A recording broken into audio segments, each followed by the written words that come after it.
बहुत पुरानी बात है। एक जंगल में एक गुरुकुल था जिसमें बहुत सारे बच्चे पढ़ने आते थे। एक बात की बात है, गुरुजी सभी विद्यार्थियों को पढ़ा रहे थे, मगर एक विद्यार्थी ऐसा था जिसे बार बार समझाने पर भी समझ में नहीं आ रहा था।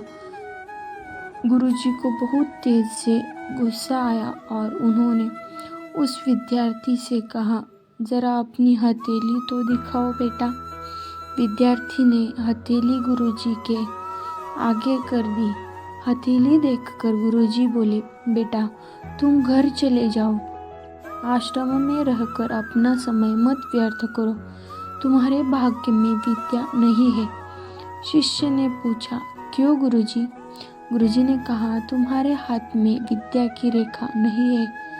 गुरुजी ने एक होशियार विद्यार्थी की हथेली उसे दिखाते हुए कहा, यह देखो, यह है विद्या की रेखा, यह तुम्हारे हाथ में नहीं है, इसलिए तुम समय नष्ट न करो और घर चले जाओ और वहाँ अपना कोई और काम देखो।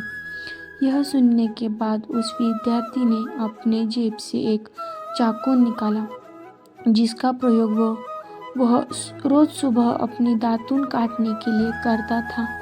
उस चाकू से उसने अपनी हथेली में एक गहरी लकीर बना दी।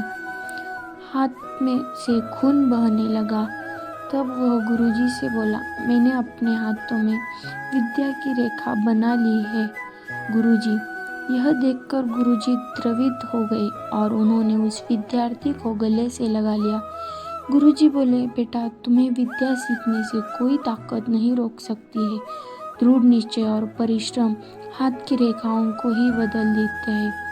दोस्तों, वह विद्यार्थी आगे चलकर महर्षि पाणिनि के नाम से प्रसिद्ध हुए, जिसने विश्व प्रसिद्ध व्याकरण अष्टाध्यायी की रचना की है। इतनी सदियां बीत जाने के बाद भी आज 2700 वर्षों के बाद भी विश्व की किसी भी भाषा में ऐसा उत्कृष्ट और पूर्ण व्याख्या का ग्रंथ अब तक नहीं बना है। तो दोस्तों, इस कहानी से शिक्षा ये है कि लोग चाहे जो भी बोले, हमें हर एक को गलत साबित करते हुए अपनी लगन और कठिन परिश्रम के दम पर जो चाहे वो सब कुछ हासिल कर सकते हैं।